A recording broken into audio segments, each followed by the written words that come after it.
to you. Bienvenue les amis dans un nouvel épisode de La Cloche, toujours en compagnie de Ali de Catch Club, de Christophe de Ajus et des pop de Ali. Ne le filme pas. Elles sont filmées quand même. Bonjour Ali, bonjour à tous, bonjour Ali. Bonjour Christophe, bonjour à tous. J'espère que vous allez bien, on se retrouve pour l'épisode numéro 23 de La Cloche. On a enchaîné avec une magnifique trilogie. On a notre trilogie maintenant de La Cloche. On a notre trilogie, et oui, comme John Cena Edge, comme Ric Flair, Steamboat, comme... comment il s'appelait, Okada, Omega, les trilogies, ouais. On est là. Il y a la trilogie de La Cloche sur Christophe qui nous raconte son histoire à WrestleMania 30. Vous avez adoré ces 3 épisodes. Quelqu'un a fait une très belle remarque en disant que les 3 cloches font quasiment la durée de WrestleMania 30. J'avais vu effectivement cette petite remarque et c'est vrai. Belle analyse. Après, en même temps, c'est vrai que raconter un week-end, ça peut durer 3 heures. Heureusement qu'on n'est plus à l'époque des diapositives, parce que sinon, ça aurait pu durer bien plus longtemps. Pour les jeunes qui nous écoutent, les diapositives, c'était comme Instagram, mais chez Tatata. Après, on peut faire une goulac et préparer un PowerPoint un jour. Hein, je veux dire, une petite Oui, tu m'as fait peur. Je pensais qu'il voulait m'inviter à manger. Un goulash, moi je me suis dit, il va dire pourquoi il veut un goulash. Moi. Un goulac, comme oui. un goulac, faire une petite présentation PowerPoint, on verra. On va essayer de vous préparer ça. Mais aujourd'hui, on enchaîne. Encore une fois, qu'est-ce qu'il y a derrière le rideau? Derrière le rideau. Ça m'a fait peur. On s'est arrêté derrière le rideau la semaine dernière, le rideau de Payback, on va dire. Ah bon? Un rideau virtuel. Non, oui. On a fait un rideau virtuel la semaine dernière, on vous a dit voilà, on va vous expliquer ce qui se passe maintenant le lendemain de Payback, car il y a encore une fois un événement marquant de l'histoire de la WWE, des shows hebdomadaires. Oui. Là, on est en 2014, on s'en souvient très bien 6 ans après. On vous a laissé dans le suspense la semaine dernière. Oui, donc enfin, je pense que tout le monde a beaucoup même déjà spoilé. Honte à vous, ceux qui ont spoilé dans les commentaires, ce n'est pas bien. Soyez un petit peu solidaires de vos petits camarades qui ne savent pas. Qui ne savent pas, beaucoup qui de ne sont pas au courant. Dans les commentaires également qui disent mais Christophe, t'avais un ticket avec Axana, fallait y aller. Non, ça je l'ai vu aussi mais non, voilà, je pense que vous méprenez. Ça fait 2 fois, hein. Candice Michel, Kelly, Axana, ça fait 2 fois, 2 occasions quand même. J'imagine que tu vas nous en sortir une 3e, Vicky peut-être aussi, cet amour. Tu vas pas le cœur brisé d'ailleurs du coup? Non, je sais que ça fait... Mais vous savez, Vicky s'est remariée depuis moi. Elle m'a oublié bien plus vite que je ne l'ai oublié. Et non, au contraire, moi je suis ravi qu'elle puisse éblouir les spectateurs de son talent. Parce que pour moi, c'est l'une des plus grandes îles de l'histoire de la WWE. L'une des plus grandes dirigeantes de Raw ou de SmackDown dans l'histoire. Et je sais pas si on en avait déjà parlé, mais on en reparlera peut-être lorsqu'on arrivera au premier Royal Rumble féminin, mais puisque je l'avais rencontrée à ce moment-là, de nouveau. De là où elle est partie pour là où elle est arrivée, c'est un travail exceptionnel. Incroyable. Et elle a beaucoup bossé et c'est vraiment devenu un personnage incontournable de l'histoire de la WWE et du catch en général de cette dernière décennie, voire plus. Respect total par rapport à la hit qu'elle arrivait à obtenir. On se retrouve donc en juin 2014, le lendemain de Payback. Pour rappel, à Payback, Evolution a battu... Non, le Shield a battu Evolution pour la 2e fois en 2 pay-per-view. Et là, c'était un match à élimination, humiliation totale de l'Evolution, puisqu'ils ont éliminé les 3 superstars, les unes après les autres, 3-0, effectivement. Magnifique. Et 1, et 2, et 3, 0. J'allais partir, mais je trouvais plus le rythme. On va se faire bloquer la vidéo.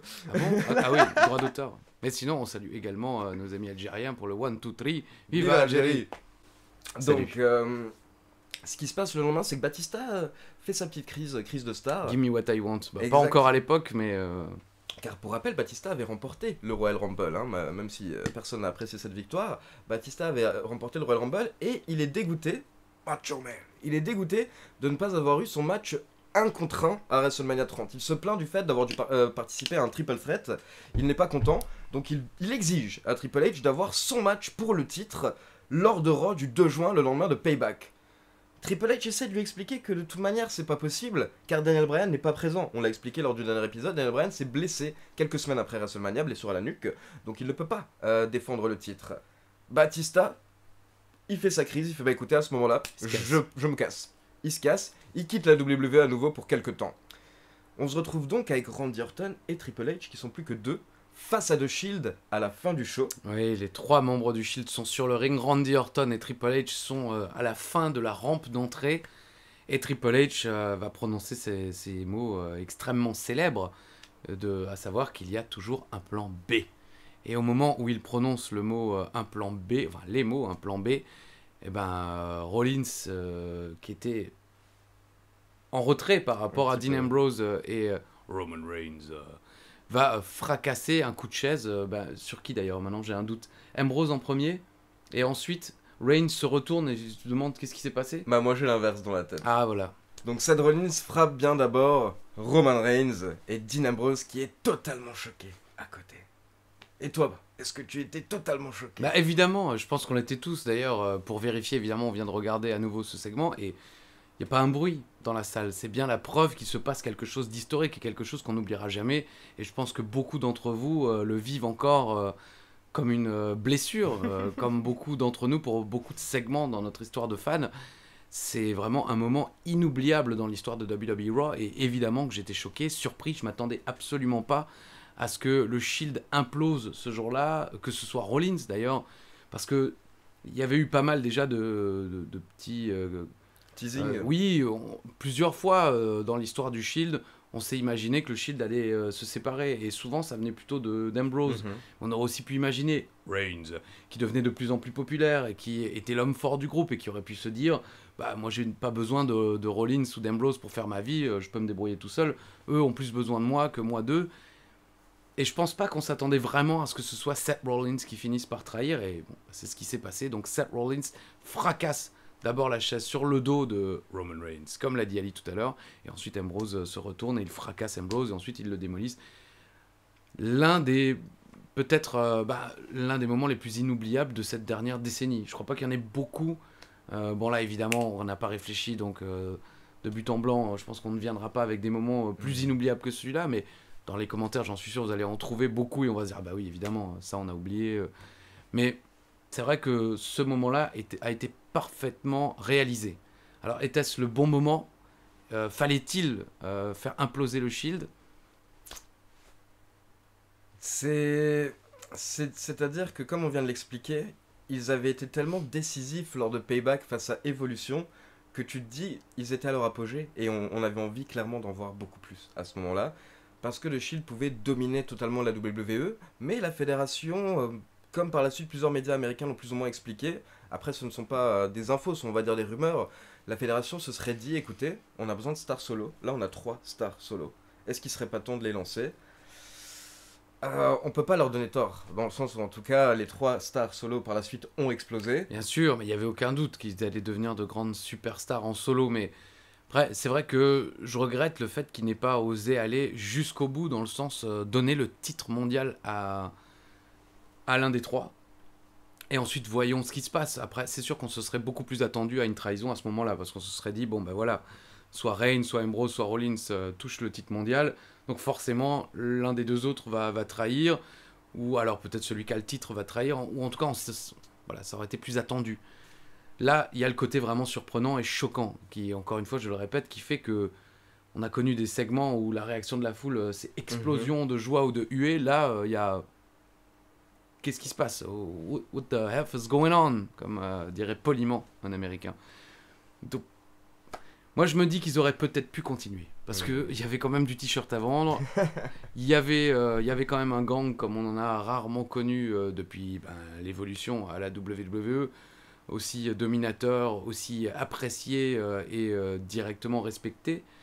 Donc, à mon avis, ils auraient peut-être pu continuer. Mais comme tu l'as dit, et tu l'as expliqué dans l'épisode précédent aussi, il y a la blessure de Daniel Bryan, il y a beaucoup de facteurs qui font que la WWE était presque dos au mur. Donc, il fallait qu'elle réagisse vite. Et dans cette manière, je trouve qu'elle a bien réagi aussi. Oui, non, c'est paradoxal, mais j'aurais aimé que ça continue. Mais visiblement, puisque dans leur tête, ils n'avaient pas le choix, je trouve qu'ils ont... fait le bon choix. En tout cas, Rollins paraissait pas forcément le heel évident à ce moment-là.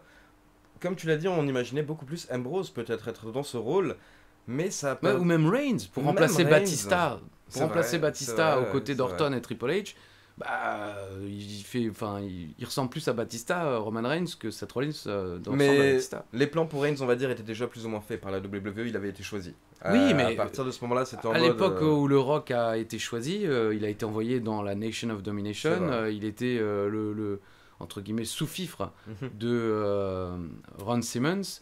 Farouk, comme il s'appelait encore, je crois, à l'époque. Et c'est là qu'il a pu aussi grandir et devenir le Rock. Donc ça aurait peut-être été pas si mal, à mon avis, de mettre Reigns à la place de Rollins, aux côtés de Triple H et Orton, pour qu'il soit d'abord l'homme de main, qui finit par prendre le dessus. Et je pense que les fans auraient beaucoup plus embarqué dans cela. Bon, après, je dis ça parce que moi, j'ai connu le Rock explosant avec la Nation of Domination. Les années ne sont pas les mêmes, les catchers ne sont pas les mêmes. L'époque avait beaucoup changé déjà, donc ça aurait pu se louper misérablement. Mais ça aurait pas été une mauvaise idée, à mon avis. C'est possible. Merci.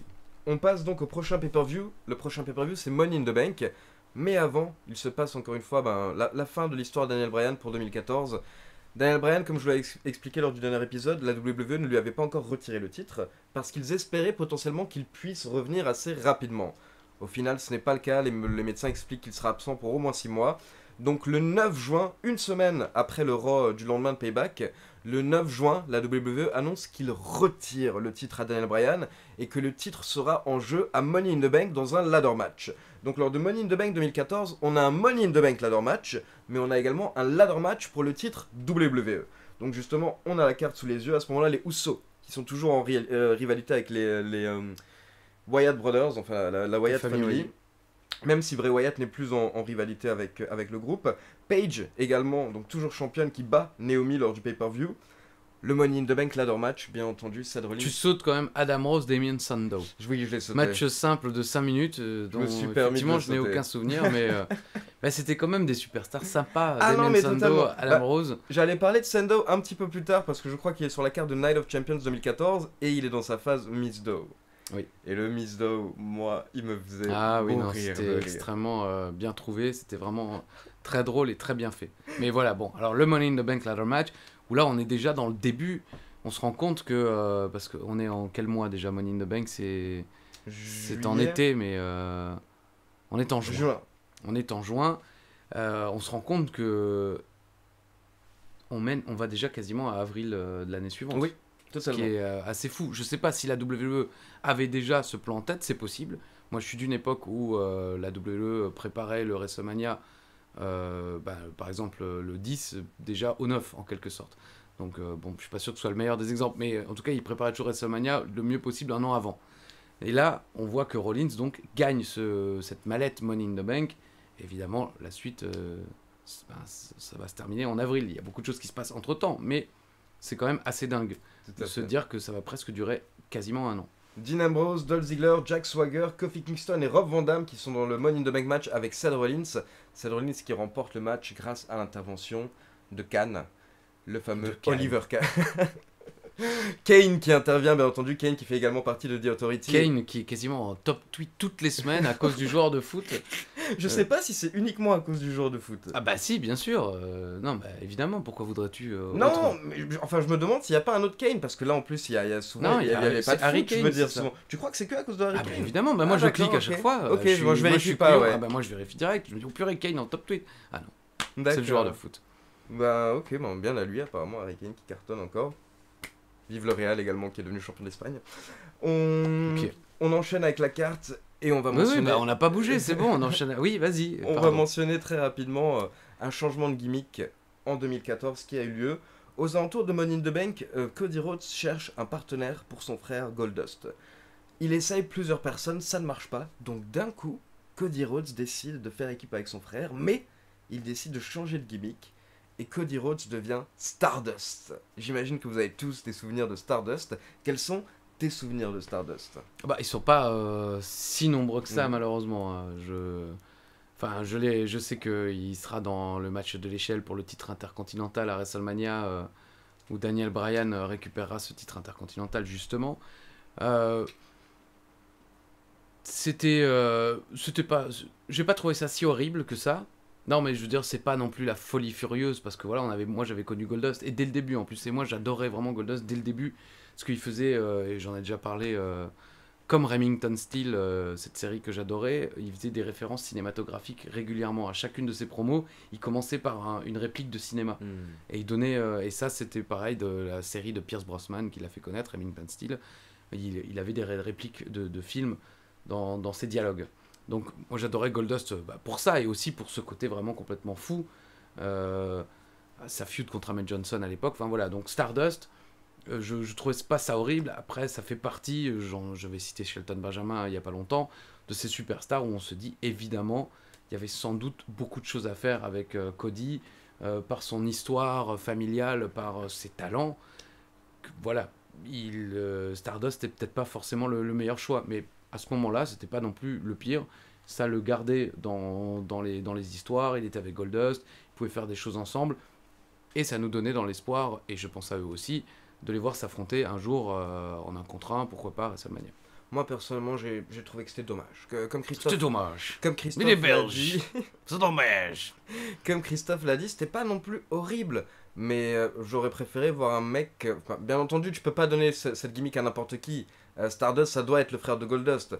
Mais ce genre de gimmick, moi je préfère voir un nouveau talent dont j'en ai rien à foutre qui fasse ça plutôt que Cody. Cody s'en sortait pas si mal en plus. Ah non, Il avait mais ce oui. côté foufou qu'on n'imaginait pas forcément au début. Ouais, mais Parce que du c'était temps, foufou fait exprès, tu vois, genre les trucs qu'il faisait comme ça, c'était foufou Ouais, mais... fait exprès, alors que Goldust, c'était Goldust. C'était c'est parce que Goldust c'était le premier. Parce que C'est- Goldust, il n'y avait rien de comparable à l'époque. Personne n'avait fait. Il y a eu des fous dans toute l'histoire du catch. Évidemment, des catcheurs dont la seule gimmick était d'être fou. On a, pour les francophones, Mad Dog Vachon, mais il y avait d'autres Mad Dog, d'autres chiens fous, des Lunatic Fringe, Dean Ambrose et compagnie. Mais Goldust, c'était la première fois que ça prenait cette tournure-là, limite gênante. Mhm. Et Stardust, c'est vrai que c'était plus gênant, mais parce que forcément, il y avait 20 ans qui s'était passé, puisque Goldust, c'est 95. Ouais. Donc évidemment que... Mais c'était pas non plus la même folie. Je trouve qu'il s'en sortait bien. Je trouve qu'il s'en sortait bien, que c'était une bonne manière de faire avancer les choses, et que ils auraient pu ensuite rebondir dans sa carrière. Il aurait pu revenir à quelque chose de plus classique, tout en gardant cette histoire dans son personnage. Enfin, je trouve pas que c'était forcément une si mauvaise idée. Pour la petite info, c'est Stephanie McMahon apparemment qui a eu l'idée de Stardust. Un jour lors d'une Donc, c'est réunion. une très bonne idée. Stephanie McMahon est merveilleuse. Et je ne suis pas... En plus, pour le coup, je suis pas du tout ironique en disant ça. Non, je l'aime beaucoup, Stephanie McMahon. Donc, cette idée était merveilleuse. Elle avait proposé ça comme ça d'un coup, et quand elle l'a dit à haute voix lors d'une réunion, Cody a expliqué dans une shoot interview qui s'est dit: s'il te plaît, dis-moi quelle blague, dis-moi qu'elle est pas sérieuse, jusqu'à ce qu'il réalise qu'en fait elle était bien sérieuse, et qu'il ait reçu les différents designs pour les vêtements qui apparemment au début devaient vraiment ressembler à une sorte plus de super-héros, mais qui petit à petit sont devenus un Goldust bis en fait. C'est ça ce que Cody Rhodes a reproché à cette gimmick, c'est qu'il avait lui beaucoup d'idées pour créer son propre univers, pour justement donner une personnalité à Stardust. Mais je pense qu'il l'a fait, mine de rien. Parce qu'il y avait quand même ce côté super vilain, ce qui les mènera à ce match avec Arrow, Oui. Stephen Amell. Donc, il y avait ce sentiment d'un super vilain. Peut-être que le problème, c'est qu'il ne l'ait pas laissé avoir une rivalité où il aurait pu jouer ce super vilain. Ouais. Parce qu'on ressentait ce côté super vilain en lui, mais il n'a pas eu cette rivalité comme Bray Wyatt en aura, où il est le psychopathe fou dans sa tête avec des pouvoirs un peu. Ben Stardust, ça aurait été pas mal qu'il ait une victime. On le met direct avec Goldust en équipe, et il n'y a pas ce côté, effectivement, je vais victimiser quelqu'un en tant que super vilain. C'est vrai. Mais non, mais tu as raison. Merci. J'ai peut-être aussi moins de souvenirs un peu des grands moments de Stardust. Et c'est vrai qu'il y avait eu cette rivalité avec Stephen Amell, etc. Donc il avait un peu ce côté anti-héros à un moment, en tout cas, ou grand méchant. À re-regarder, en tout cas, pour les personnes qui sont curieux de voir la différence avec le Cody Rhodes actuel, TNT Champion, bien entendu. Là, au moins, il n'avait pas son tatouage. Ah. C'est chaud quand même. J'aime beaucoup Cody. Enfin, pourquoi là à la limite, le tatouage est très beau, le logo est beau. Hein, Oui, je l'ai vu mais à part. c'est étonnant de. Mais là, ouais, bon, voilà. Roussev qui a effectué également ses débuts en 2014, ça je pense qu'on en reparlera plus longuement dans une autre cloche, on pourra parler longuement de la carrière de Roussev. Mais Roussev qui a fait ses débuts en 2014, il avait eu un petit scandale lors de ses débuts, car il y avait eu beaucoup il y avait eu beaucoup de références à Poutine. Lana faisait des références bien sûr, oui, car oui. au début il jouait les Russes et Bah, non les Bulgares. Oui, puisque non, lui était annoncé comme la brute bulgare, Oui. mais comme Lana était russe, il défendait la fédération russe. Voilà. Il avait été, on lui avait donné cette médaille de la fédération russe. Il faisait descendre le drapeau, et il faisait parfois descendre, effectivement, c'est là où il y a eu le scandale, le drapeau avec la tête de Poutine sur le drapeau. Et voilà, il y a eu quelques petits reproches, car en 2014, il y a eu quelques situations tendues entre la Russie et les États-Unis. Après, vous me direz, c'est souvent le cas. Oui, et puis la Russie et le monde en général. Je pense qu'à l'époque, il y avait effectivement Donc ils ont rapidement mis ça de côté. Des événements armés, si je ne me trompe pas. Mais bon, oui. Mais Rousseff, j'irai pas jusqu'à dire super athlète, parce que c'est vrai qu'il n'a pas le physique d'un super athlète, mais dans le ring, il sait tout faire. Il peut être très aérien, il est très rapide, et il catchait pieds nus à l'époque en plus, si je ne me trompe pas. En tout cas, à la NXT, c'était le cas. Et bon, moi, c'est quelqu'un, pareil, que j'apprécie énormément, vraiment très sympa, très drôle, beaucoup d'humour. Et j'ai toujours trouvé très efficace. Et il va avoir une série d'invincibilité, si je ne me trompe pas. Ça va être un peu comme... ils vont nous refaire notre ami finlandais. Enfin, quand je dis notre ami, quand on voit comment il a continué sa vie après, non, mais Ludwig Borga. Ludwig Borga, qui finira, politicien par la suite. Politicien d'extrême droite.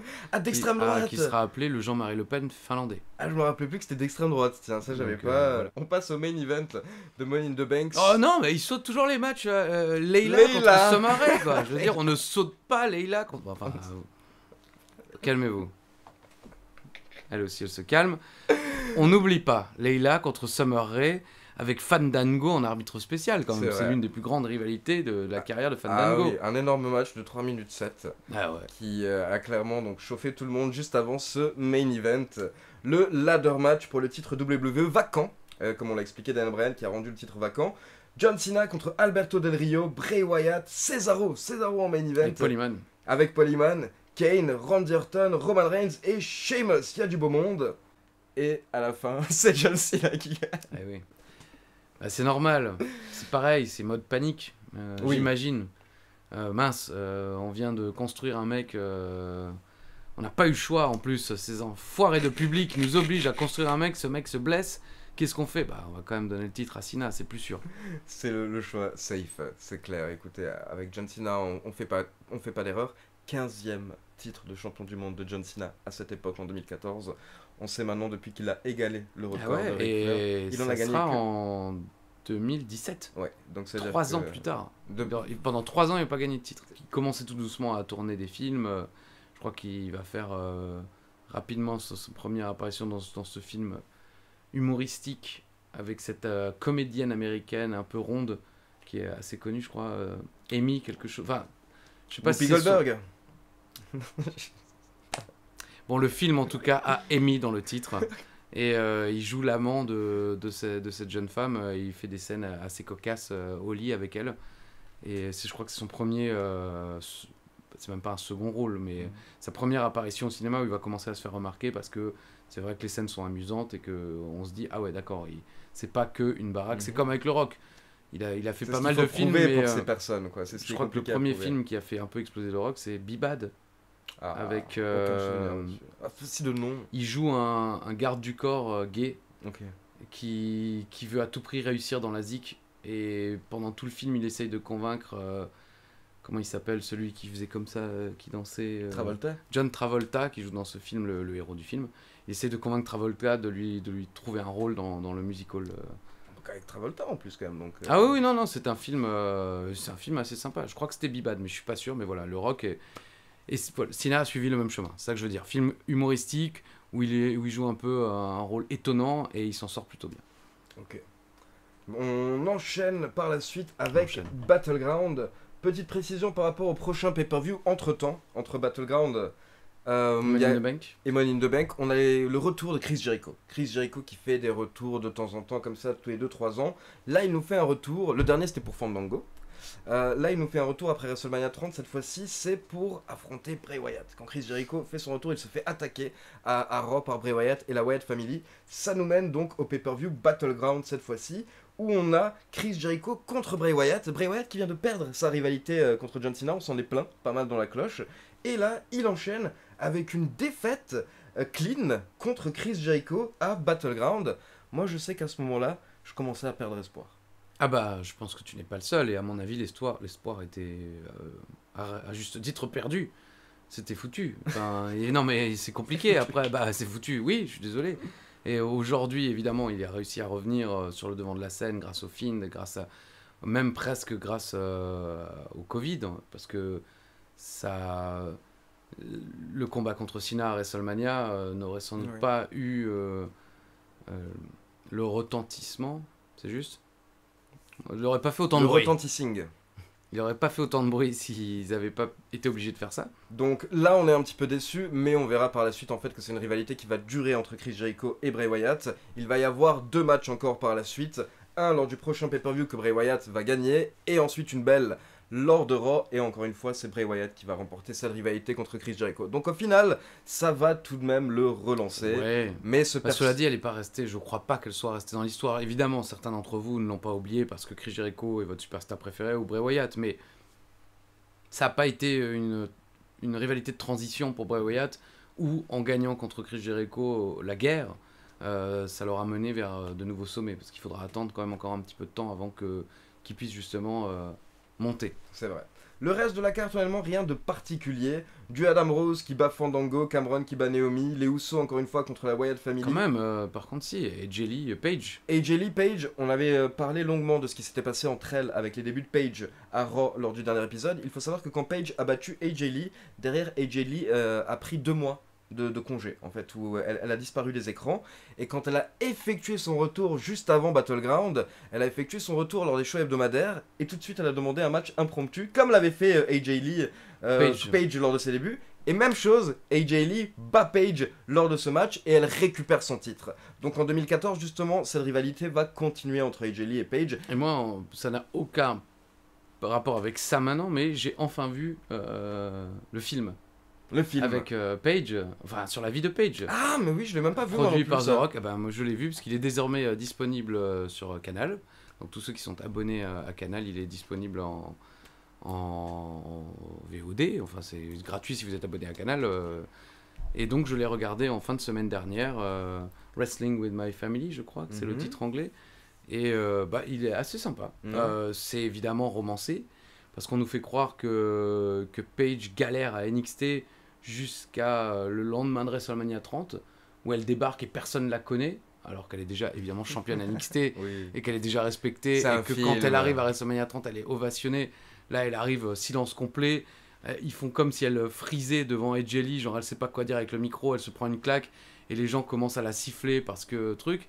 Et ce qui est amusant, c'est parce que pendant tout le film, il nous parle de la WWE et du catch en général comme un divertissement sportif, donc scénarisé, tout ça. Mais pour c'est plus ou moins la scène finale. Hein, et puis vous êtes fan de catch, donc vous vous doutez bien comment ça se termine. Vous étiez là. Elle meurt à la fin. Ils nous font croire que le match est vrai. Tu vois, donc au début, Paige est sifflé et tout, ses parents à Norwich ou Norfolk, j'ai toujours un doute sur cette ville anglaise où habitent Ricky et Saraya, sont inquiets. Oh là là, elle se fait casser la gueule et tout, et puis finalement elle met un coup d'avant. Oh purée, ça c'est ma fille, genre elle revient. Oh purée, elle se bat, c'est Rocky quoi, c'est de la boxe, et finalement elle gagne, donc incroyable, elle gagne le match, alors que évidemment c'était prévu. Et c'est amusant comment même dans un truc produit par le Rock et par la WWE, ça ressemble un peu finalement à ce que j'ai connu dans les Reines du Ring, quoi. C'est-à-dire que on vous dit que c'est du spectacle, que c'est scénarisé, mais dans la scène finale, on va se dire bon allez, on oublie que tout ça est scénarisé, on va quand même faire style, c'est un vrai match, et que elle se bat pour de vrai, et que c'est difficile, enfin difficile entre guillemets, parce qu'évidemment c'est difficile, mais qu'elle revient dans le match, qu'elle va gagner à la sueur de son front et par ses efforts, alors que non, c'est scénarisé. Vous nous le dites pendant tout le film. Pourquoi arrêter dans le match final, quoi. Mais sinon, franchement, c'est un film assez sympa. Encore une fois, c'est très romancé parce qu'on a l'impression que Paige va galérer. J'imagine qu'elle a dû galérer, et c'est vrai qu'elle est différente de beaucoup, quasiment de 90% du roster. Donc elle a dû être jugée, et elle juge aussi dans le film. Mais voilà, c'est un bon petit film, un bon petit divertissement, et c'est bien mieux que 90% des films autour du catch, comme les Reines du Ring que j'ai adoré faire, dont j'ai adoré toute l'équipe technique et les gens qui ont joué avec nous, mais le résultat final était malheureusement pas génial. Ah oui ? Non. J'ai jamais vu les critiques par rapport à ce film, je sais pas si... Beaucoup de gens l'aiment bien parce qu'il n'y a pas beaucoup de choix autour, surtout en France, autour du catch, évidemment, mais... moi, je l'ai vu qu'une fois, à la séance justement de présentation à Paris. C'est pas une daube finie, mais je sais que le réalisateur avait beaucoup d'ambition, et je me souviens du script qui était vraiment beaucoup plus drôle. Après, je l'ai dit la semaine dernière, moi j'ai pas beaucoup d'humour, je rigole peu. Donc qui suis-je pour juger un film amusant? Mais voilà, j'étais un peu déçu du résultat final. Mais donc là, je vous le conseille quand même, c'est à voir au moins une fois dans sa vie. Qui joue ton rôle dans le film de Paige? Personne. Tu n'apparais pas? Évidemment que je Elle n'a pas n'apparais un petit tour en France, à Non, Paris non. Manga, enfin Non, Japan Expo? non. Non, même pas. Non. Dommage, ils oublient toujours la petite partie. Et ils font, française, parce qu'ils te font croire quand même que WrestleMania 30...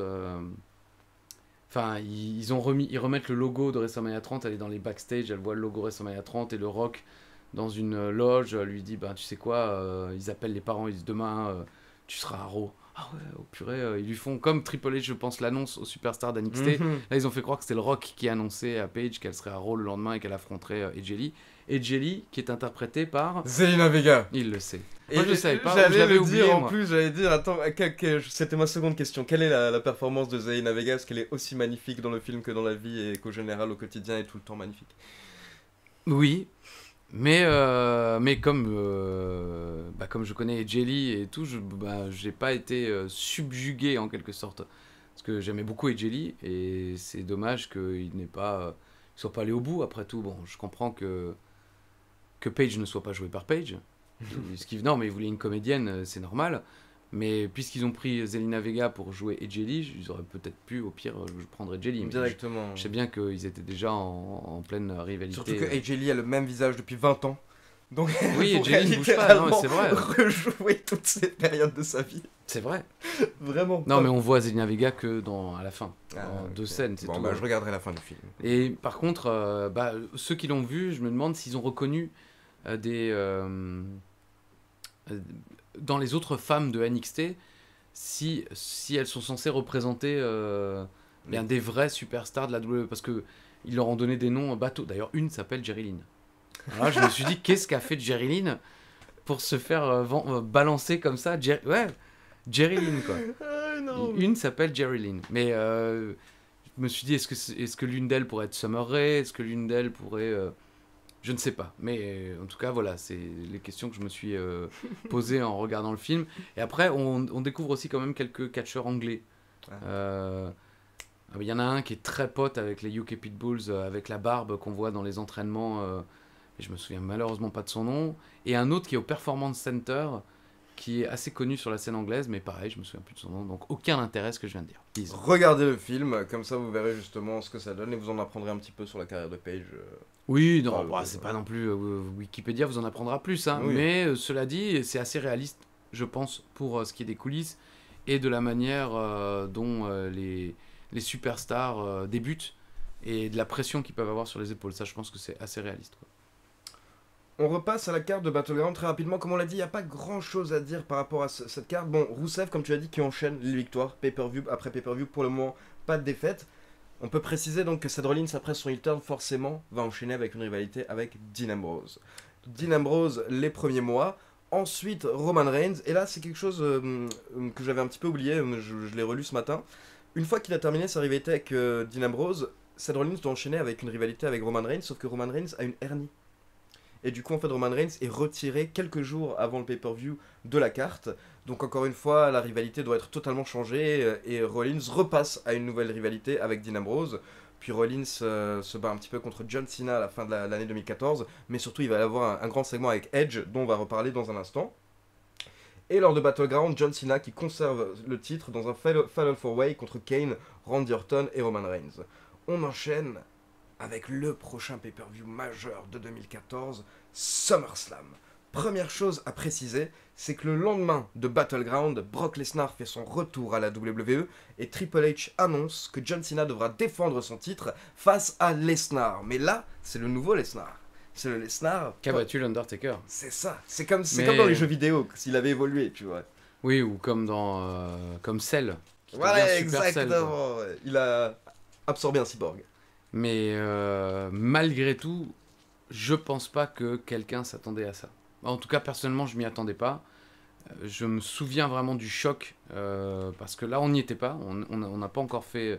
C'était pas encore les déplacements réguliers, on y allait qu'une fois par an. Votre prochain pay-per-view sur place, c'est WrestleMania 31. Et donc, j'imagine notre prochain épisode, où on pourra faire de nouveau un petit peu Plus, bon, il n'y aura pas 3, parce que beaucoup moins étonnamment de souvenirs. Pourtant, j'ai été beaucoup plus raisonnable pendant ce voyage-là, mais paradoxalement, j'ai quand même moins de souvenirs. Mais c'était pas le premier, c'est normal. J'ai moins de photos aussi. Le photographe officiel de la WWE, on avait déjà plus rien à foutre, donc j'ai plus de photos officielles. C'est bon, je t'ai vu pleurer là. Ah ouais, voilà, je pourrais pas avoir mieux. Quoi qu'il en soit, je me souviens parfaitement qu'on ait commenté ce show à AB dans les studios. D'ailleurs, balance-moi juste la date si tu veux bien. Ah, le 17 août. Oui, parce que les années suivantes, ça va se tourner autour du 25. Donc je fêterai mon anniversaire soit le lendemain à Raw, ringside, soit 2 jours après ou un jour avant. Mais voilà, c'est l'un des derniers SummerSlam qui n'était plus dans les 25 août. Oui, j'ai eu de la chance. Mais donc on s'y attendait pas du tout. Et Brock Lesnar tabasse John Cena. Et je crois que c'est la première fois en 15 ans de carrière, puisqu'on n'est pas encore aux 20 ans évidemment, que j'utiliserai le mot gueule. Je crois que dans le commentaire, je dirais Brock Lesnar, excusez-moi l'expression, vient de péter la gueule de John Cena. Et on s'attendait tellement à ce que ce soit le remake finalement du premier match. Il lui pète la gueule pendant tout le match, mais Cena gagne à la fin. Et là, non, il lui pète la gueule, il lui pète la gueule, il lui pète la gueule, et finalement il lui pète la gueule. Voilà. Le main event de SummerSlam, Brock Lesnar contre John Cena, 16 minutes. Donc ce n'est pas les matchs courts qu'on a actuellement plutôt de Brock Lesnar. Non, mais c'est pas non Là, plus 30 c'est minutes. 16 minutes, mais 16 minutes, comme vient de le dire de Christophe, de German Suplex et de F5. Déjà dans les 30 premières secondes du match, on a F5. Et ensuite, on a 16 German Suplex durant le match. John Cena qui arrive littéralement à porter, je crois, 2 coups de poing peut-être durant le match. Mais c'était exactement ce que la WWE voulait le message qu'il voulait faire passer, quoi. Bah, que ça y est, il y avait un nouveau shérif, il y avait un nouveau. Je me souviens même plus, la bête affreuse de Stranger Things. Le monstre du Loch Ness. Je raconte n'importe quoi. Oui, bah, je te rassure. Hein, le Demogorgon. Ouais, bravo, exactement, j'arrive pas à retenir ce mot. Mais oui. Mais c'était extrêmement violent et merveilleusement bien fait. Et je pense que. Pour le coup, là, ça arrivait à point nommé. C'était là ou jamais. Là, on attendait le mec qui allait démonter Cena. Oui, parce que effectivement, on le dit tout à l'heure, il gagne ce match de l'échelle. Il y avait quand même d'autres prétendants. Et je pense que tout le monde espérait que ce soit l'un des autres prétendants. On pouvait doucement rêver à Cesaro, mais il y en avait d'autres peut-être plus crédibles. Et finalement, c'est Cena. Et là, si Cena gagnait ce match, bon, bah, c'était fini pour Lesnar. Et la victoire contre l'Undertaker, elle servait à rien du tout, quoi. Bisous, au revoir, rentre à la maison. Mais heureusement, ils lui ont donné cette victoire. Et quelle victoire!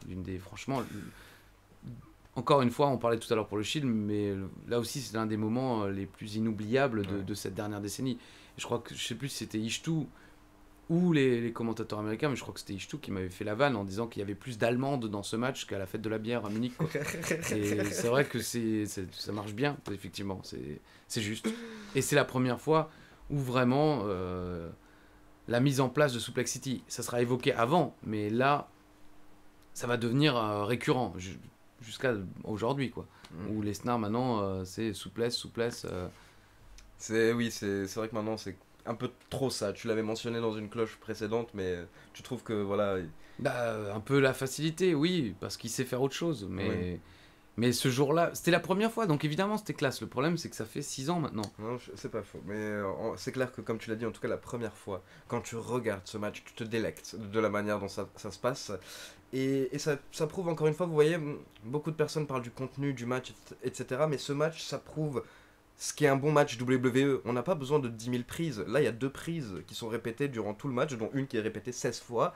Mais c'est l'histoire qui est racontée durant le match. On démarre avec un John Cena qui, depuis 3 ans, explose la gueule de tout le monde. Bah, pas que depuis 3 ans. Ouais, c'est vrai. En plus, je sais même pas pourquoi j'ai 3 ans. Bah, parce que t'avais envie. Mais là, voilà, ce Brock Lesnar qui, enfin, est invincible, celui qu'on attendait après son retour de l'UFC, comme on en avait déjà parlé, ben là, il arrive à SummerSlam. Donc ça, c'est le main event. On a démarré directement avec le main event, mais il se passe pas mal de choses lors de ce SummerSlam. Roman Reigns qui affronte contre Randy Orton, ça forcément, c'est pas un match très marquant, je trouve. C'est les débuts du gros push de Roman Reigns à ce moment-là. Donc il affronte Randy Orton qui fait partie de cette autorité. Un match qui nous a plus marqué, on va dire, et que tu avais mentionné la semaine dernière, c'est la rivalité entre Stephanie McMahon et Brie Bella. Ce qui s'était passé il y a quelques mois, en fait, c'est que donc Brie Bella avait décidé de quitter la WWE pour éviter en fait que le titre soit retiré à Daniel Bryan. Le lendemain de Battleground, quand Brock Lesnar effectue son retour, Brie Bella était également de retour. Elle a confronté Stephanie McMahon et Stephanie McMahon a giflé Brie Bella. Sauf que Brie Bella ne faisait plus partie du roster de la WWE, ce n'était plus une employée. Apparemment, tu as le droit de gifler tes employés à la WWE. Oui, c'est normal. C'est elle était au premier rang dans le public, si je me souviens bien, non? Ah, c'est possible, je vais pas regarder le segment. Mais en tout cas, elle s'est fait gifler par Stephanie McMahon, ce qui fait que par la suite, la police est intervenue et ils ont arrêté Stephanie McMahon. Donc la semaine d'après, les catcheuses à nouveau se retrouvent dans le ring. Brie Bella dit à Stephanie McMahon qu'elle accepte d'abandonner les charges, le procès, etc. Si elle se fait réembaucher. Et également si elle obtient un match 1 contre 1 face à Stephanie McMahon à SummerSlam. Donc nous avons ce match justement contre Stephanie McMahon à SummerSlam.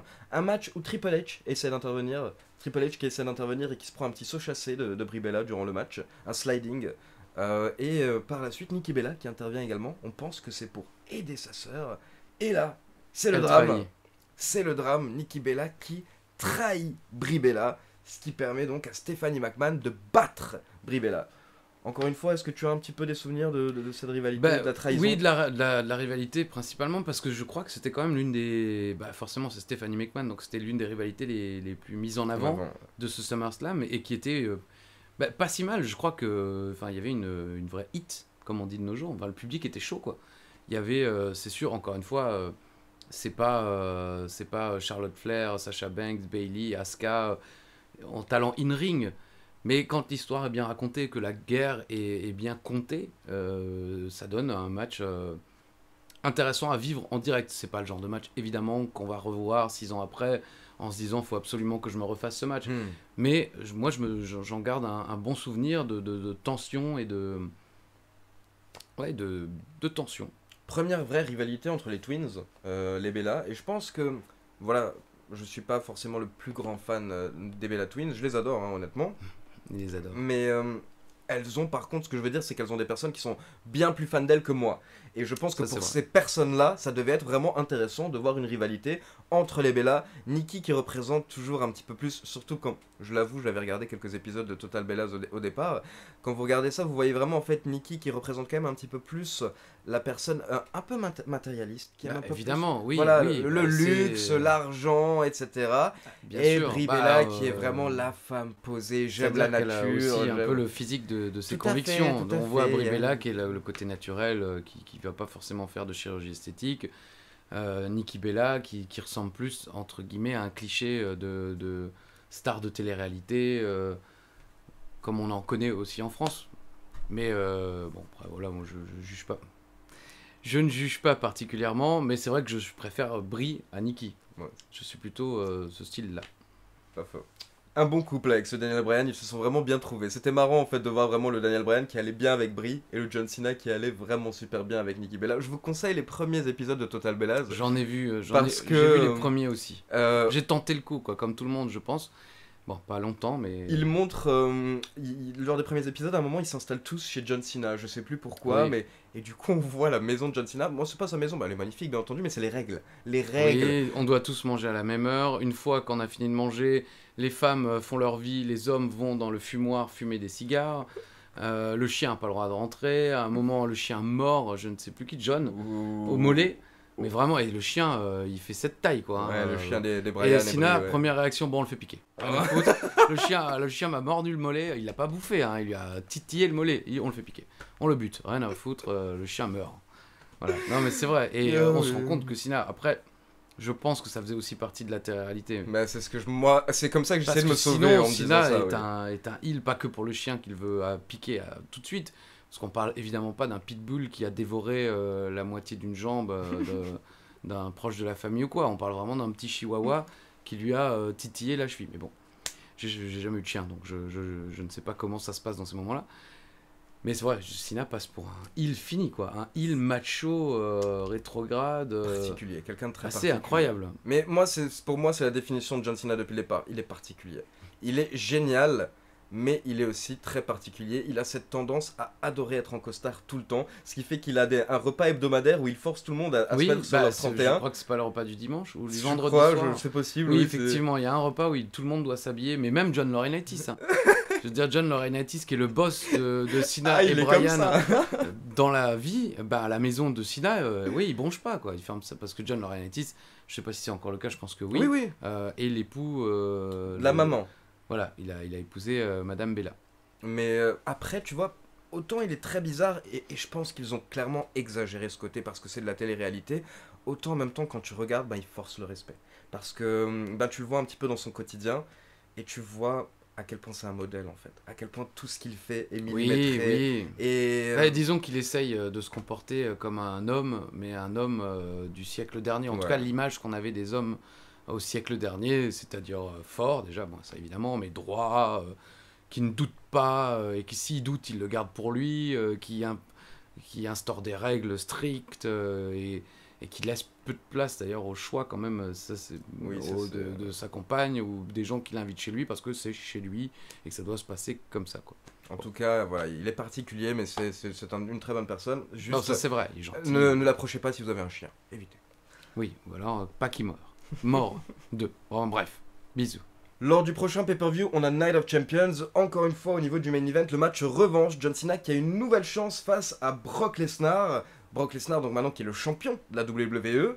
Ce match se termine par une disqualification. C'est John Cena qui remporte le match, mais par disqualification, car Seth Rollins intervient pour essayer d'encaisser sa mallette Money in the Bank. D'abord, il frappe John Cena, ce qui cause la disqualification.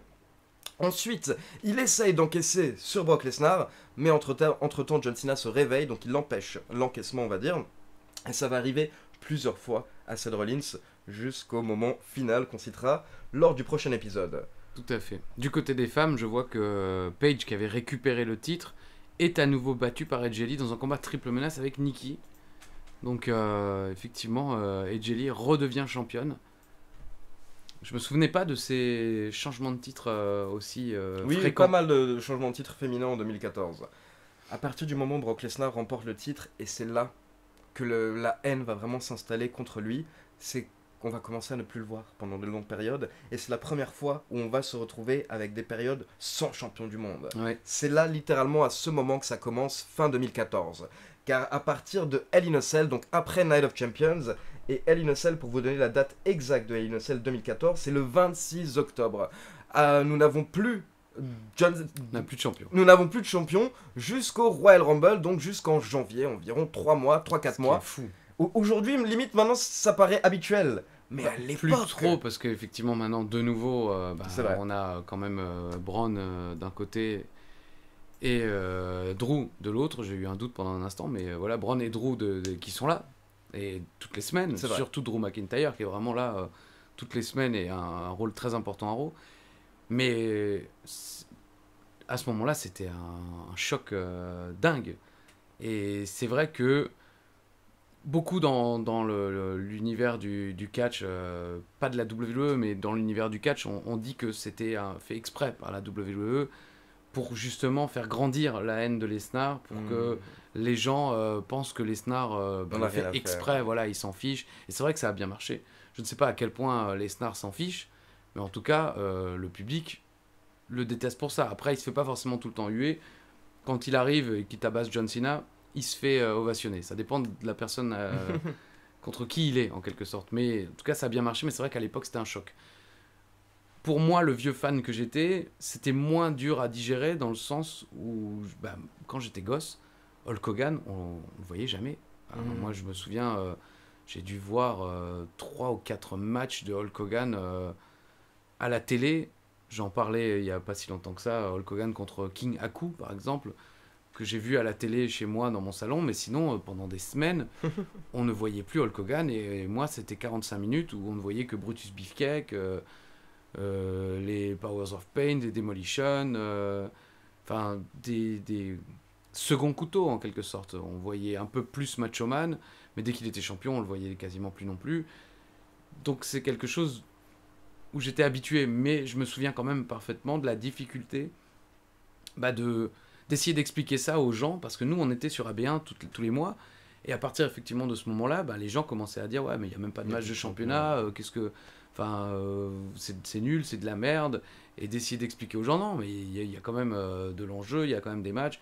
Et là, on le voit, il y a un match pour être challenger numéro 1. Ça permet de construire peut-être mieux les challengers, parce que tous les mois, un match de championnat, on l'a vu aussi dans le passé, il y a des challengers, on se dit, bon, bah ouais, ok, il y a des challengers, mais est-ce que ça aurait pas été mieux d'attendre un mois de plus et de construire ce challenger pour qu'il arrive en forme Moi, c'est ce que je reproche actuellement au titre de Drew McIntyre à la WWE et au titre de Jon Moxley du côté de la AEW.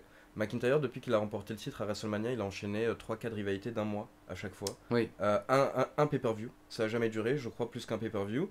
Donc en fait, depuis qu'il est champion, il n'a pas eu une vraie rivalité. Un truc où il y a vraiment de la haine qui se crée, où il y a un match retour, où il y a une Bobby revanche. Lashley, c'était Bobby bien Lashley, fait. c'était bien fait, mais limite, ça aurait dû durer plus longtemps. Ils auraient pu. Mais Ils auraient une pu. fois qu'il le bat, qu'est-ce que tu veux faire de Ouais, plus? non, c'est vrai. C'est C'est ça ça le le problème, truc, c'est et- que là, il gagne de manière en plus tellement nette parce qu'ils veulent le mettre en avant. Voilà, c'est ça, on peut pas se plaindre qu'ils veuillent mettre Non, en c'est avant Drew sûr. McIntyre. Et Un en fake même temps... finish, fallait un fake finish Oui, quoi. mais bon, Fallait on a connu un- suffisamment, je pense. Lors du premier match, et Jon Moxley, c'est pareil, depuis qu'il a remporté le titre en début d'année, il a enchaîné, alors maintenant j'ai plus l'ordre, mais une petite rivalité avec Jake Hager, puis ensuite une rivalité un petit peu sortie de nulle part contre Brody Lee, et là contre Brian Cage. À chaque fois, c'est des petites rivalités d'un mois, ce qui fait que toi, je sais que tu regardes un petit peu moins, donc pour te. Ah, je regarde pas du tout. Pas du tout. Mais c'est pas parce que Non, t'as pas le temps. je suis vieux. J'ai 40 piges. Non, mais voilà, j'aurais 20 ans, si j'avais 20 ans, pour en parler proprement et justement, je regarderais tout et je serais à fond sur la AEW, même en étant commentateur de la WWE. Parce que, mais à 40 piges, vraiment, vous allez c'est voir, normal, c'est c'est normal. beaucoup plus compliqué. Et puis, je travaille tous les jours en ce moment, et quand je finis de commenter, bah, j'ai pas Je dors. forcément. Le samedi, par exemple, on commente SmackDown à 6h30 du matin. Ouais. Pour le soir à 20h40, mais donc je me lève à 6h du match, je commande SmackDown, je prends mon petit déj et tout, et puis vers 13h, je fais une longue sieste qui me bouffe presque toute l'après-midi, pour vous donner des détails dont vous vous fichez. Mais effectivement, à 40 ans, c'est beaucoup plus compliqué de travailler tous les jours, de regarder du catch tous les jours, d'en commenter tous les jours avec plaisir, parce que j'en prends encore énormément de plaisir à le faire, mais de ne pas passer à autre chose une fois qu'on a... Parce que ça reste mon métier, et que j'ai besoin aussi, à un moment, de me changer les idées, quoi. De pas penser... Parce qu'il n'y a pas que des bonnes choses dans votre métier, vous avez tous des problèmes, des collègues qui vous saoulent, n'est-ce pas, Philippe? Non, c'est pas vrai. Mais voilà, évidemment que c'est un métier, donc ça m'inquiète, c'est pas le mot, mais ça me triture le cerveau. Enfin voilà, donc j'aimerais bien avoir la motivation, mais je l'ai plus. Non, mais je comprends. Mais en tout cas, voilà, la magie est un petit peu redescendue, on va dire, autour de Moxley. On s'attendait à quelque chose d'énorme maintenant qu'il était là-bas. Je veux pas dire, parce que j'aime beaucoup Renee Young, j'ai rien contre notre ami Dean Ambrose, Jon Moxley, mais est-ce que c'est pas la preuve que finalement c'est peut-être lui le problème, quoi? Je me pose aussi la question, du coup, honnêtement. Mais honnêtement, j'ai envie de dire non, dans le sens où, depuis qu'il a quitté AEW, il a quand même fait AEW et New Japan. Là, on parle un petit peu aux personnes qui suivent les autres fédérations. Et à la New Japan, pour la peine, il a totalement un autre look. Ils l'ont hypé différemment, ils lui ont directement donné le championnat des États-Unis. Et il en envoyait plus, il en jetait plus, tu vois, à la New Japan, qu'il avait buildé Mais différemment. c'était la période de transition où il n'était pas encore à la AEW, c'est ça, non? Si, après, parce que quand il était champion des États-Unis, New Japan, Il avait déjà débuté il avait à la débuté à la AEW. Ok. Mais par contre, il n'emmenait jamais la ceinture lors des shows AEW, comme les deux fédérations ne travaillent pas ensemble pour le moment. Par contre, là, oui, non, à la AEW, ça manque de magie. Il y a quelque chose qui manque. Et personnellement, je pense que c'est parce qu'il y a un manque d'adversaires de son niveau. Pour qu'il y ait de grands face, faut qu'il y ait de grands heal. C'est ça, héros, anti-héros en fait. Et pour moi, en fait, malheureusement, les Brian Cage et les Brody Lee là n'ont pas fait le taf ces 2-3 derniers mois face à Jon Moxley. Donc on verra comment ça avance lors des prochains mois. Un petit point, donc comme tu l'as dit, il faut trouver d'autres main events, d'autres solutions comme on n'a pas de champion du monde. Donc par exemple, pour le pay-per-view Hell in a Cell, on a un Seth Rollins contre Dean Ambrose dans un Hell in a Cell match. Un match remporté par Seth Rollins grâce à une intervention de la Wyatt Family. La Wyatt Family qui intervient à la fin du match. Bray Wyatt qui attaque Dean Ambrose et ça lance derrière la rivalité. Oui, avec Dean Ambrose. Mais on voit Jamie Noble et Joey Mercury. Seth Rollins est donc en plein dans sa période autorité avec sa J&J Security. Tout à fait. On voit aussi que Cena a battu Orton pour être challenger numéro 1 dans un Hell in a Cell match. Donc ça se met tout doucement en place et on s'apprête bientôt à finir la rivalité John Cena et Brock Lesnar. Mais John Cena, pas le choix de l'autorité. Orton, évidemment, était aussi membre de l'autorité à ce moment-là. Ça dégénérera un peu plus tard, puisqu'on arrivera à WrestleMania 31 avec Rollins-Orton. Mais le pay-per-view suivant, les Survivor Series, qui, pareil, j'aurais beaucoup dit ça, mais reste l'un des moments les plus inoubliables de cette dernière décennie, en tout cas pour moi. Et même pour ça, j'en suis sûr pour Shero, parce que dès qu'il doit parler de Dolph Ziggler, il parle de ce soir-là. Ah ouais. Parce que Dolph Ziggler, ouais, et il y a pas longtemps, j'ai entendu, je l'ai déjà dit, j'aime écouter les podcasts du Wrestling Observer avec Brian Alvarez notamment, et il reçoit des coups de fil de gens, et il y a pas longtemps, quelqu'un l'a appelé pour dire ouais, moi mon catcheur préféré c'est Dolph Ziggler. Donc il s'est foutu de sa gueule, quoi, Dolph Ziggler, mais comment ça peut être ton catcheur préféré? Oui, mais souvenez-vous au Survivor Series, et c'est vrai que c'est un moment ouf, quoi, où il a survécu, et c'est peut-être la dernière fois où Ziggler aurait pu exploser le plafond de verre, comme on dit, et arriver plus haut, plus loin, s'ils avaient capitalisé sur cet instant. J'étais super étonné qu'ils aient choisi Ziggler pour remporter ce match, franchement. Parce que peut-être qu'il y avait moyen, enfin, peut-être qu'ils avaient dans l'idée de faire quelque chose. Et ils en étaient quand même à des périodes où ils aimaient un peu nous surprendre. Donc le fait que ce soit Ziggler le dernier survivant de ce match, et non pas John Cena, par exemple, vas-y. Donc, le main event du pay-per-view Survivor Series, c'est un match traditionnel, 5 contre 5 à élimination, avec la team Cena, John Cena, Dolph Ziggler, Eric Rowan, Big Show et Ryback, contre la team Authority. Donc, Seth Rollins, Kane, Luke Harper, Mark Henry et Rusev. Si la team Authority remporte le match, ils sont toujours à la tête de la WWE. Par contre, si la team Cena remporte le match, l'Autorité est écarté, on va dire, du pouvoir. Par contre, également, si la team Cena perd, tous les membres de l'équipe Cena sont virés.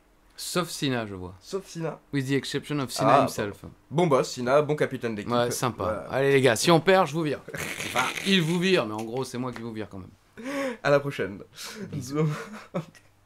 Le main event qui se passe, comme tu as dit, on se retrouve à la fin avec Dolph Ziggler et Seth Rollins dans le ring. Plus, non? Je crois qu'il était 1 contre 2 ou 3. Hein. Donc ce main event, encore une fois, tu le commandes sur AB1, en direct. Tout à fait. Tu t'attendais au début qui allait arriver lors du main event? Je crois que oui. Oui? Bah, il me semble que les rumeurs, malheureusement, Internet, c'était annoncé, en fait. Il me semble véritablement que si vous aviez Internet et que vous étiez à fond dessus, vous saviez qu'il allait arriver. Ok. Donc, comme tu viens de le rappeler, en fait, Dolph Ziggler, dans ce match qui était énorme, à la fin, il se retrouve seul contre 3 membres de l'équipe Autorité. Et un point aussi que tu as passé rapidement, mais turn du Big Show, qui trahit l'équipe John Cena, un des nombreux turns du Big Show. C'est tellement rare pour le Big Show. Ah oui, donc voilà, turn du Big Show quand même, faut le préciser, parce que comme dit, c'est assez rare pour être souligné. Turn du Big Show. Et ensuite, donc Dolph Ziggler qui se retrouve seul face à Kane, Luke Harper et Seth Rollins, du beau monde dans le ring. Et là, on a le droit à... c'est quoi? C'est Cena Ziggler, j'ai envie de dire, en fait, lors de ce match. Ziggler qui élimine d'abord Kane, puis 2 minutes plus tard, Luke Harper. Donc Kane et Harper éliminés en 2 minutes. Il se retrouve face à Seth Rollins. Et le choc principal, quand même, c'est que là, on le voit avec la liste des éliminations et du match, c'est que Cena se fait éliminer au bout de 24 minutes de match par Seth Rollins. Ouais. Et il reste le Big Show et Ziggler, et le Big Show trahit Ziggler. Donc vous vous dites, c'est foutu, l'autorité va gagner. Et on se dit, bon, bah, ils vont tous être virés. Et puis voilà, l'autorité va encore une fois dominer le monde. Et voilà, c'est l'autorité. On se retrouve presque revenu 20 ans auparavant avec Stephanie McMahon et Triple H qui dirigeront la Hemsley McMahon era. Hemsley era, ouais. Détestable. Et en également. fait, non. Ziggler arrive à éliminer Kane, Luke Harper. Et là, il reste plus que Rollins et Ziggler. Il reste plus que Rollins et Ziggler. Triple H, bien entendu, qui essaie d'intervenir dans le match. Il amène également son propre arbitre, Armstrong, c'était Scott Armstrong, parce que il utilisait un petit peu à ce moment-là, il le forçait à effectuer les tombées pour lui. Mais d'un coup, une légende. Une légende. J'essaye de faire le corbeau. Une légende Le qui corbeau reprend chien. vie. Quelqu'un que toi tu as vraiment pu suivre, mais en plus commenter. Donc c'est ça le plaisir, j'imagine. Et rencontrer. Pour Philippe et toi. Et L'honneur rencontrer. dans l'interviewer en Allemagne. Vous l'avez à nouveau sous vos yeux. Sting qui fait son entrée lors des Survivor Series. Et en tout cas, voilà, je m'en souviens parfaitement. Et balance-moi juste la date, s'il te plaît, en remontant, comme d'habitude. Mon 23 commentaire novembre. a été simple. Quand Sting est arrivé, j'ai dit 23 novembre 2014, mesdames et messieurs, Sting est à la WWE. Et ça, je m'en souviens parce que je m'y étais préparé. Parce que c'est en référence au jour où Ric Flair fait son retour, on en a déjà parlé ici dans la cloche, à Nitro avec les nouveaux Four Horsemen, Dean Malenko, Benoit, et en tant que manager, J.J. Dillon, mais aussi Arn Anderson. Et que Arn Anderson fait Oh, what a goof! I forgot about the Four Horsemen! Ric Flair, come on down! Ovation de ouf. Et ce soir-là, Tony Schiavone, aujourd'hui commentateur de la AEW, si je ne me trompe pas, donne la date. Dit, vous vous souviendrez toute votre vie ce que vous avez fait en ce jour de... Et bah, évidemment, j'ai oublié la date. Mais il balance la date. Et c'est quelque chose qui m'a toujours marqué. Et je m'étais dit, un jour, il faudra que je le fasse. Mais j'ai jamais eu la présence d'esprit ou eu de trucs suffisamment. J'aurais peut-être pu le faire pour l'Undertaker, mais l'ambiance était différente. Là, ma citation de Pagnol me semblait plus à propos. Donc, je m'étais préparé en me disant, s'il vient, s'il est là, je balance la date du truc en disant, voilà, vous vous souviendrez toujours de cette date parce que c'est le jour où Sting est arrivé à la WWE. On l'attendait depuis des années. C'est une rumeur qui était revenue oui. tellement de fois. Moi, j'ai grandi avec la WCW, j'avais 10 ans, pendant 10 ans. Il a 10 ans. Et j'ai toujours 10 ans. Sa calvitie a 10 ans. Et Sting me faisait rêver comme jamais, quoi. On parlait de Warrior avec cette aura particulière lors du dernier épisode. Warrior et Sting, pour ceux qui ne sont pas au courant, qui d'ailleurs ont débuté en équipe à l'époque, au tout départ. Et Sting, justement, qui lui avait également ce personnage particulier, mais qui lui, en plus, était un vrai catcheur, qui avait beaucoup plus de talent dans le ring que le Warrior. Une très bonne facilité au micro. Après, c'est-à-dire qu'il a aussi eu l'un a atterri à la WWE, l'Ultimate Warrior, l'autre à la NWA, Sting. Et ils n'ont pas eu tout à fait les mêmes partenaires de jeu. Oui. Je veux dire, le Warrior...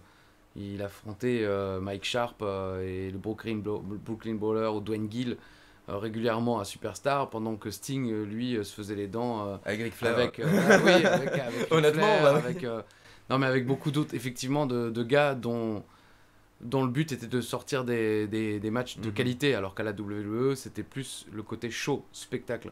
Donc, évidemment, Sting a mieux évolué de ce côté-là que l'Ultimate Warrior. Sting qui intervient dans le match, il se débarrasse de l'arbitre, puis il porte un Scorpion Death Drop à Triple H, également à Seth Rollins, et il place Dolph Ziggler sur Seth Rollins, et c'est donc grâce à ça que Seth Rollins remporte le match. Que Dolph Ziggler remporte le match. J'ai dit quoi? Que Seth Rollins. Que Dolph Ziggler remporte le match. L'autorité est virée. L'autorité est virée. On est enfin, on était soulagés, on était heureux, mais c'est vrai, on en avait ras le cul, hein, excusez-moi l'expression, et on était vraiment heureux, et en plus, comme dit, en une soirée, là, ils ont fait Ziggler. Ouais. Sting se fait ovationner de ouf, Ziggler est le survivant des survivants, l'autorité est virée. Ils ont loupé quelque chose, là.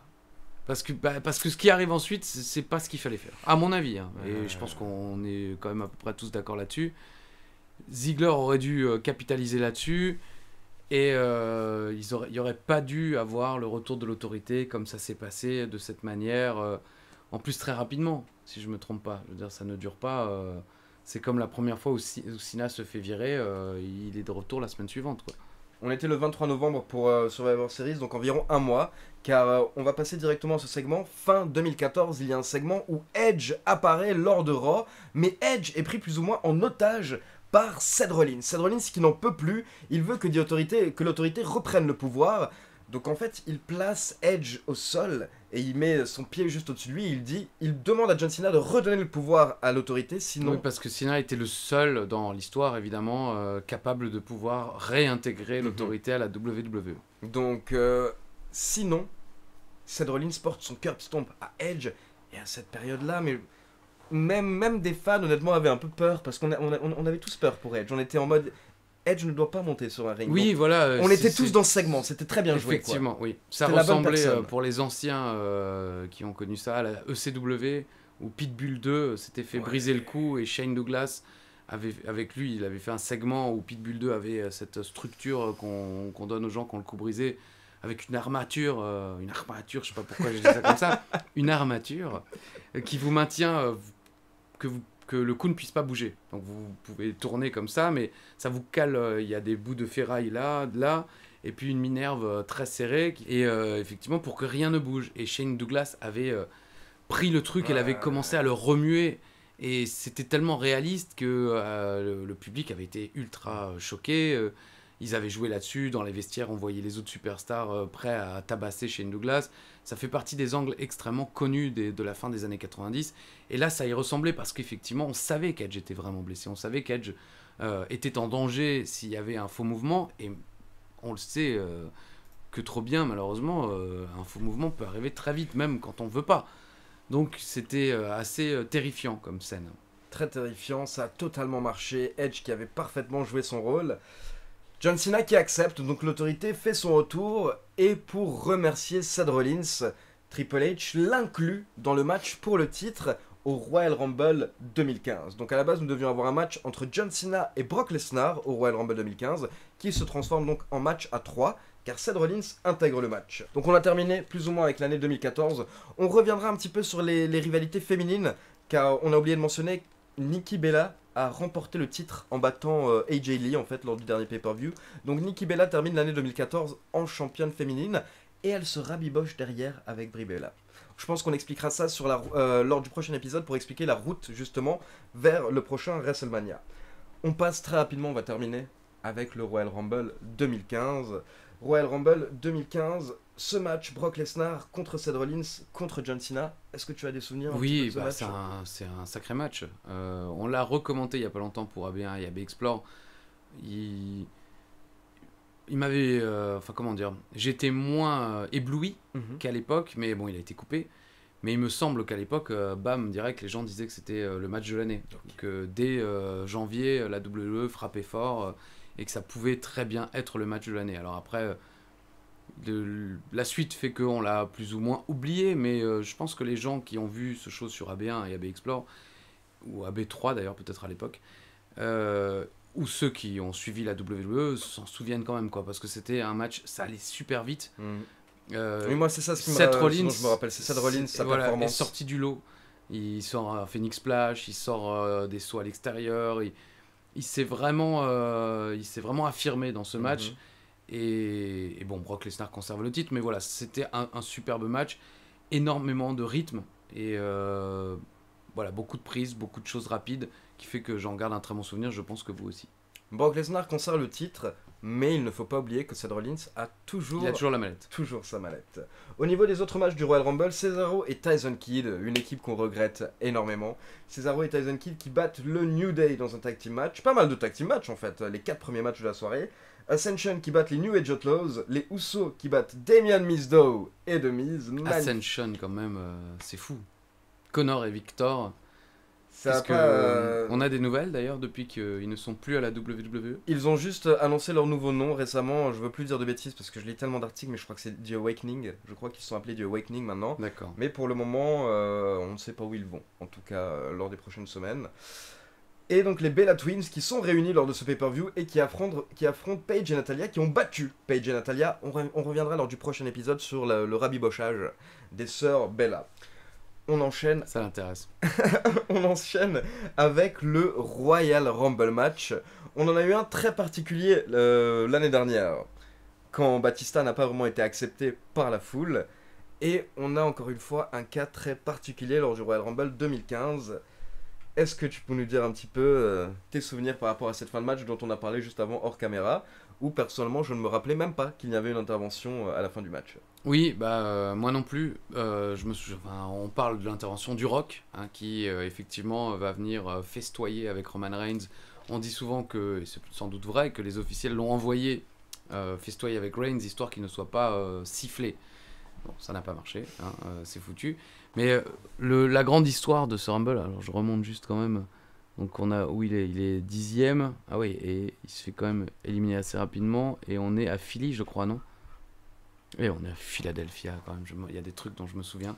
Mais parce que si je pense à la ville, c'est parce qu'effectivement ça aurait pu se passer dans une autre ville et mieux se passer. Oui. Mais si tu vas à Philadelphie, tu sais que Le le public, public. c'est comme Chicago, c'est comme Montréal, c'est comme Toronto. Le public est plus enclin à faire ce qu'il veut. Donc, le premier point noir de ce Royal Rumble, c'est Daniel Bryan, qui arrive en 10e position, qui est de retour, donc ça y est, il est revenu à la WWE. Et évidemment, tout le monde espère que ça va repartir comme en 40, comme on dit en France.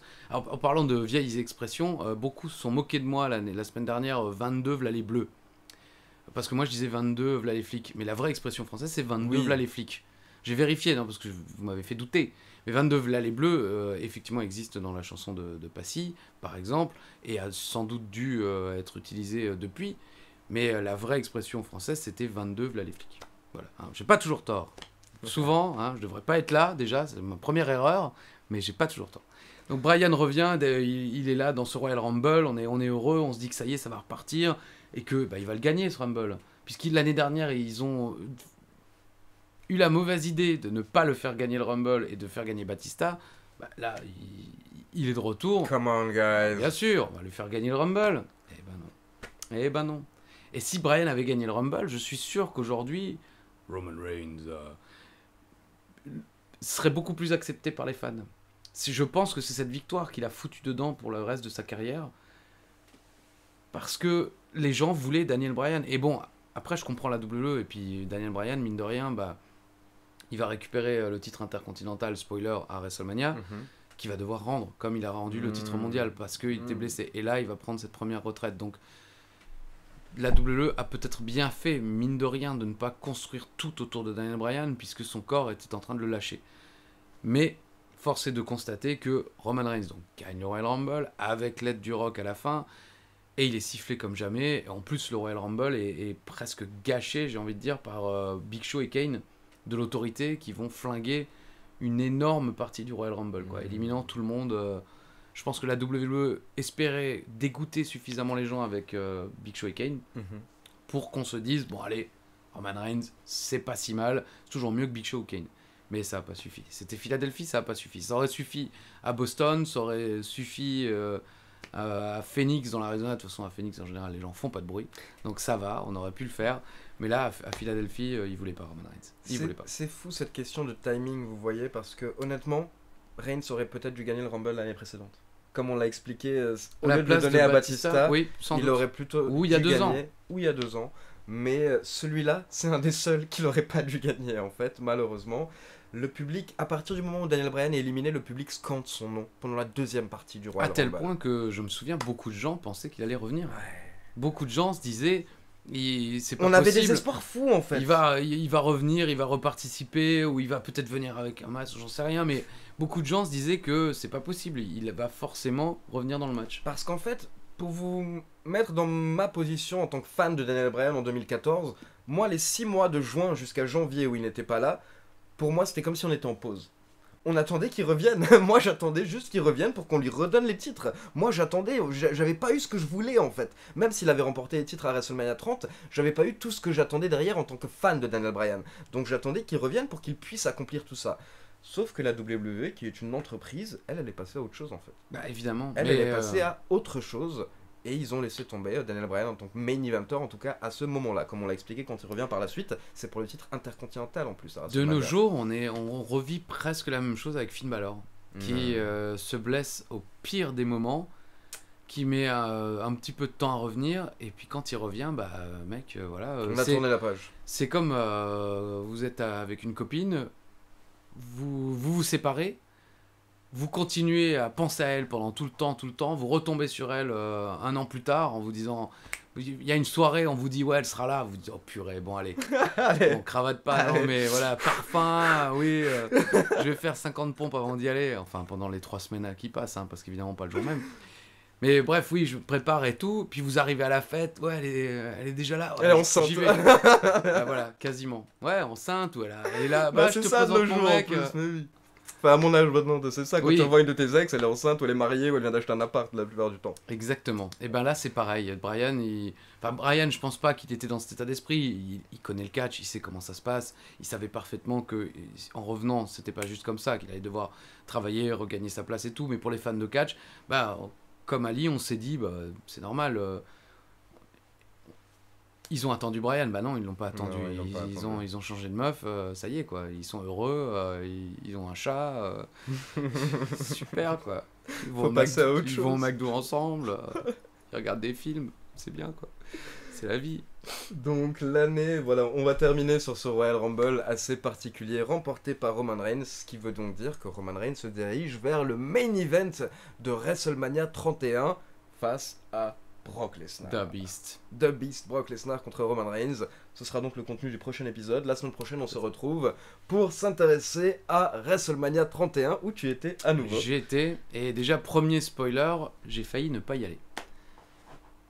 Eh oui, mesdames et messieurs, j'ai failli louper l'avion, plus précisément.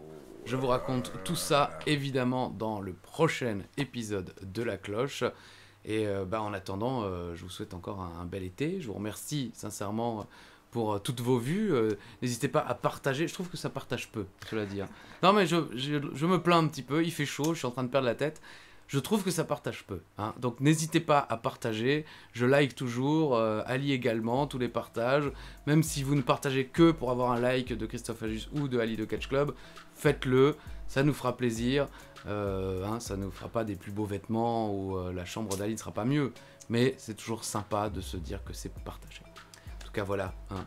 Je pense que j'ai tout dit. Non, c'est clair, mais merci. Déjà, on a quand même quelques messages chaque semaine. Hier soir encore, j'en ai eu l'un d'une personne qui dit mais c'est vraiment un bonheur les vendredis soirs que de pouvoir avoir ce petit moment grâce à Christophe qui raconte ses souvenirs chaque semaine. Quel con. Ben non, c'est grâce à Ali. Donc franchement, ça fait plaisir. Merci encore une fois à tous. C'est vrai. Et moi personnellement mon plaisir à chaque fois c'est quand on arrive à ces shows où on sait que tu es sur place parce qu'on en apprend encore plus. Donc les 19 premiers numéros, il y en avait mais rien à taper. 19 numéros là-bas, on découvre, non mais attention, la révélation, Ali sans regardez ma gueule hein, sur les 19 je suis pas intéressé plus. Bon, pas du tout, mais c'est encore mieux quand tu es sur place, donc on a hâte de voir ce qui s'est passé à la semaine 31, qui était où pour me rappeler Mais qui était, je cherche l'expression consacrée dans la Silicon Valley à Santa Clara, Californie. D'accord, très bien, bon, on se retrouve en Californie. Bon, je crois que c'était ça la bande originale. Ah, je me rappelle pas. Donc... Super, bah écoutez, très bonne semaine malgré tout, et comme disait Édouard Carpentier, à la semaine prochaine si Dieu le veut. Ciao. Bisous.